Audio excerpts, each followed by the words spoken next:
Hi there, everybody. Welcome to the big series of videos that will serve as it's recording. That will serve as the intro vlog series to karaoke sessions to come back. This is Karaoke, a retrospective. I should have that one in my pocket.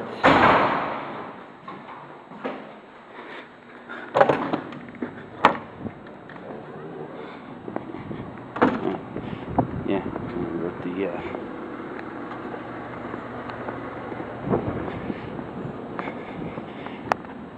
I didn't really have much time to write the speech down.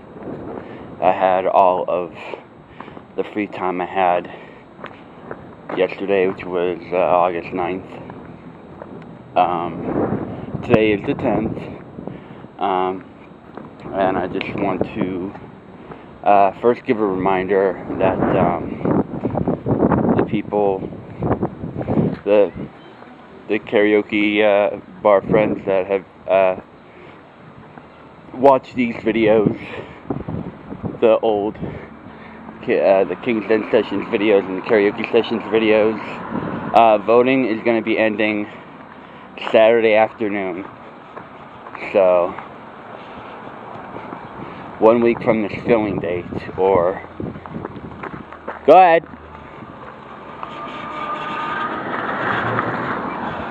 Or 1 week, 1 week from this filming date, or maybe 5 days, 4 or 5 days from the air date, is when voting is going to be ending for the bar friends that have asked to pick 8 artists for me to showcase in the upcoming karaoke sessions to come back. I sort of want to handle this right off the top.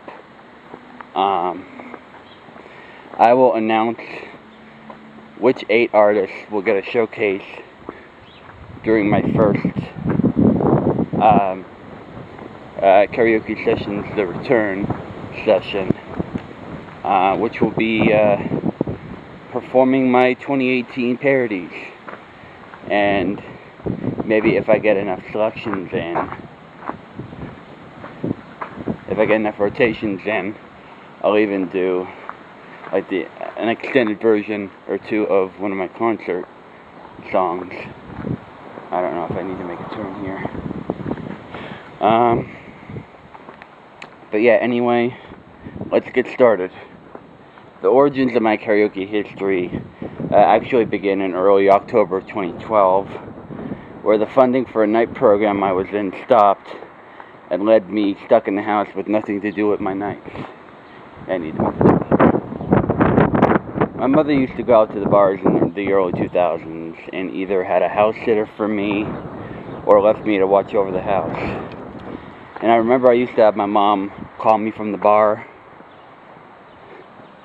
to make sure she was okay.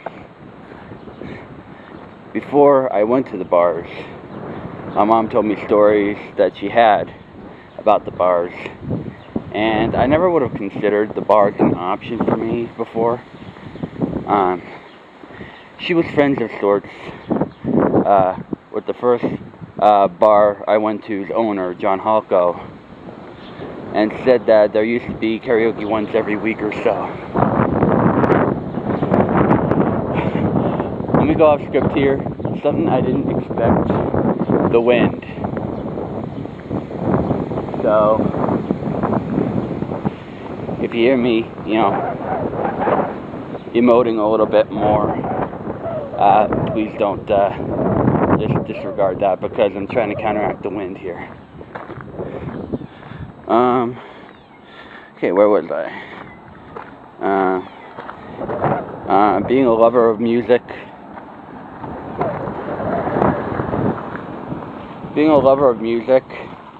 Wanting to find a platform to further my music career and a platform to sing my song parodies. I headed up to the King's Den on Friday, October 19th, 2012. Walking into the den, I didn't know what to expect. From the stereotypes I was led to believe, the bars were not a place for a then 22-year-old me, for a then 22-year-old man to go to. Some people can be angry and argumentative when they drink. Lots of fights occur, and it's mostly filled with people you don't want to associate yourself with.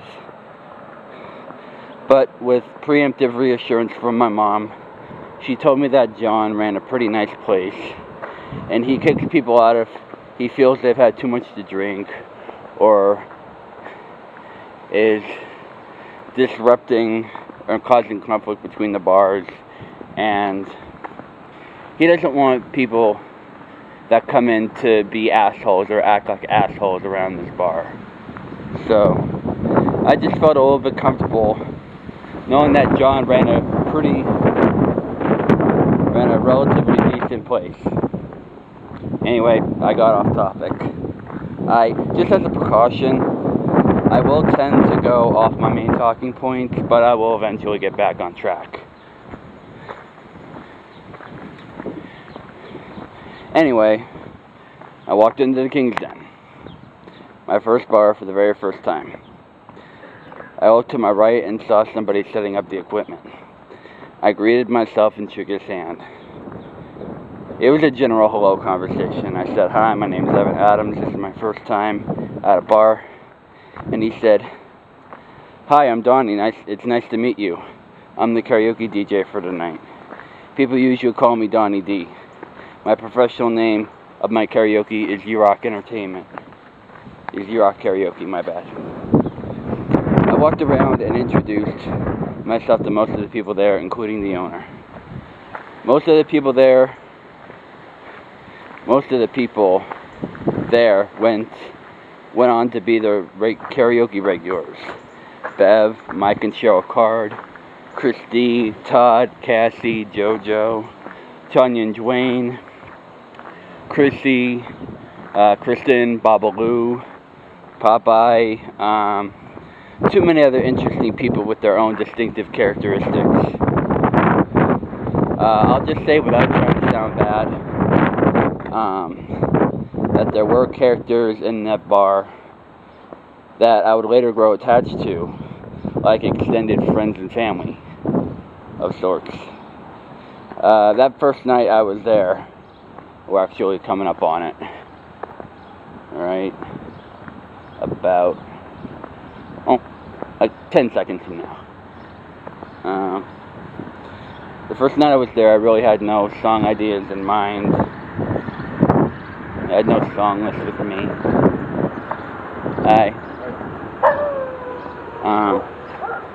Here it is.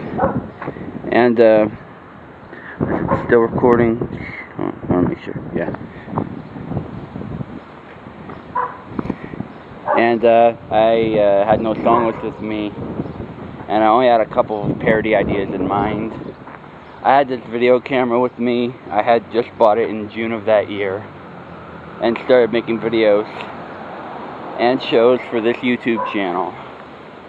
And I thought these going out to bars and performing my song parodies in front of a live audience would be my next big step, and would be a different kind of show for EA's starting channel. The first show title, King's Den Sessions, was named because the videos took place at the King's Den. My initial thought process for recording was that I wanted to show the karaoke people, myself included, singing songs that I've heard and liked over the years. Some performances are good, some are great, and some are in that category of they're so bad they're good.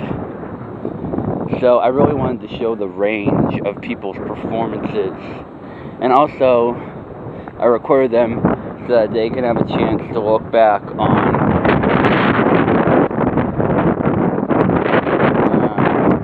and just remember the good fun times they've had.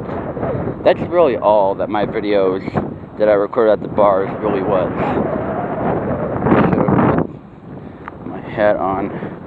tighter because it feels like it's slipping off. Okay. I went into it with no discrimination towards people that wanted to be filmed or didn't want to be filmed. I recorded these videos with a purpose, yes, but those purposes were built upon a foundation of recording it in the moment and having fun. Aside from just recording myself, which again was a way to show people that I can do song parodies, that I could do song parodies live and get an instant reaction. Because you see, with Song Parody Premiere, sorry to get off topic, but it was me coming out to the camera and showing the world my talent, my skill, and be 100% free with my content and myself. And with my song parodies being performed at the bars as well as the song parody premiere videos, it gives me a chance to see if they like the parodies I'm performing or not. It's sort of like instant feedback. It's like seeing what they liked.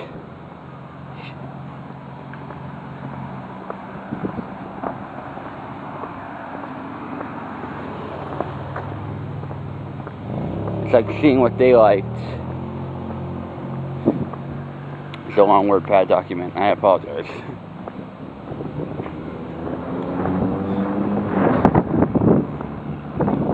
Okay. It like clicked back to the top of the notepad document.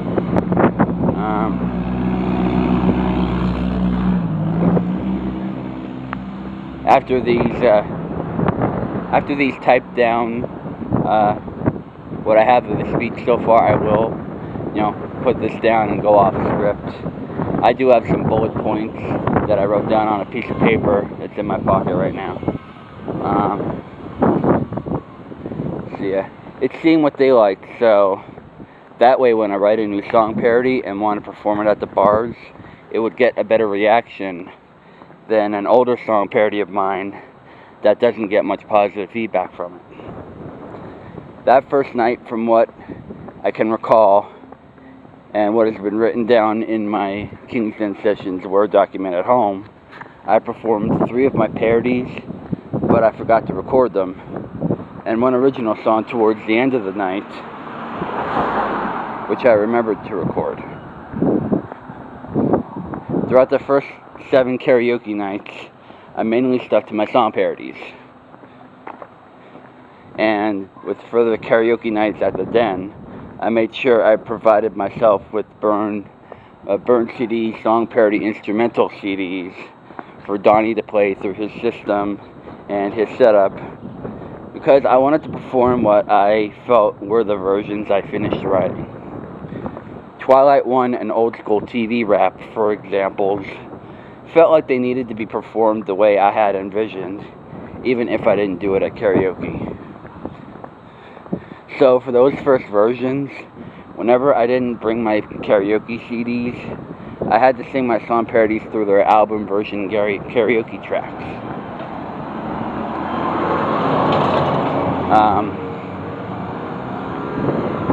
Which somewhat helped me out.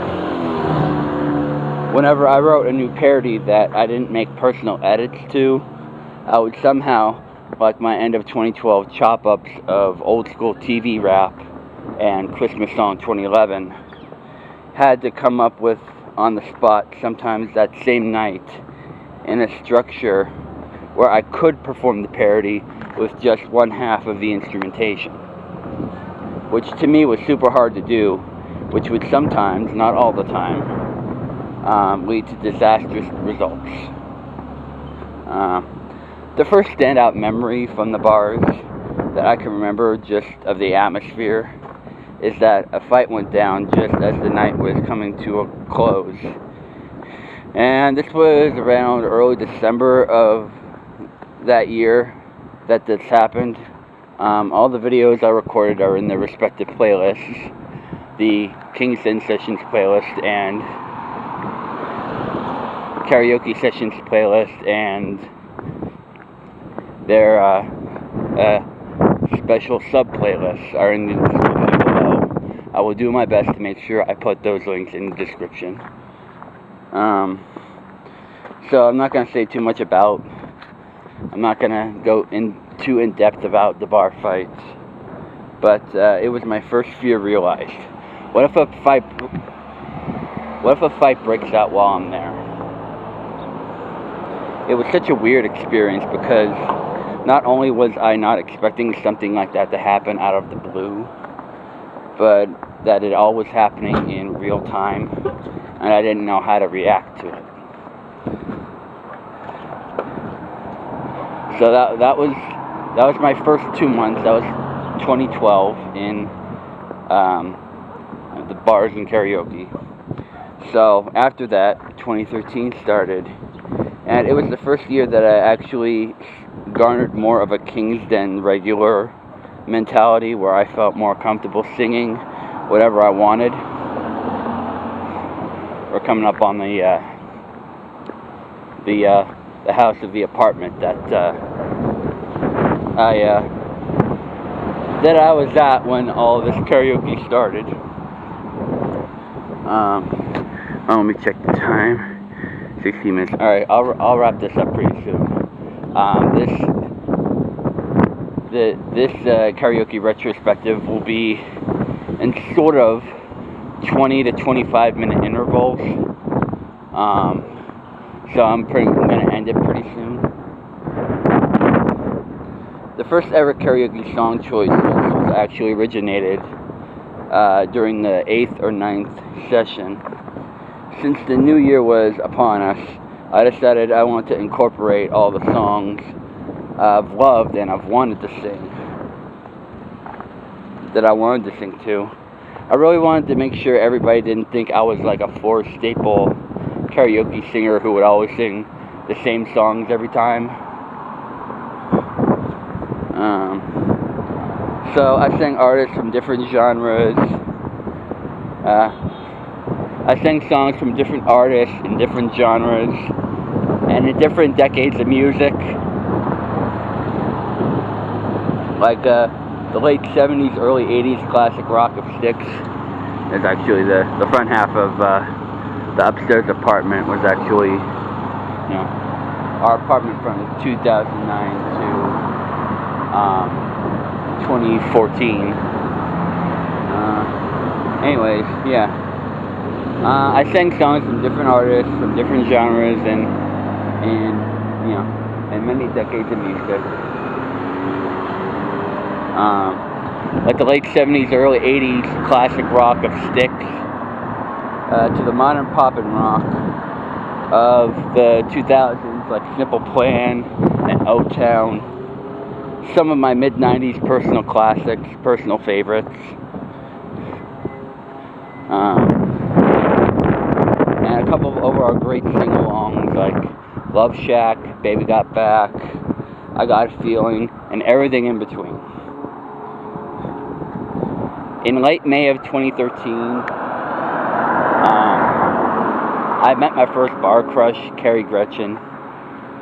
You know what, I'm actually going to save this for the next part. So, yeah. YouTube, Facebook. I might restart Twitter. I might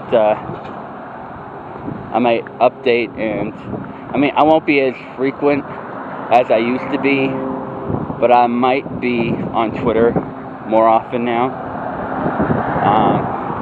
Honestly, I think Twitter's outdated. I don't know why the president uses it anymore. So, until next time, everybody.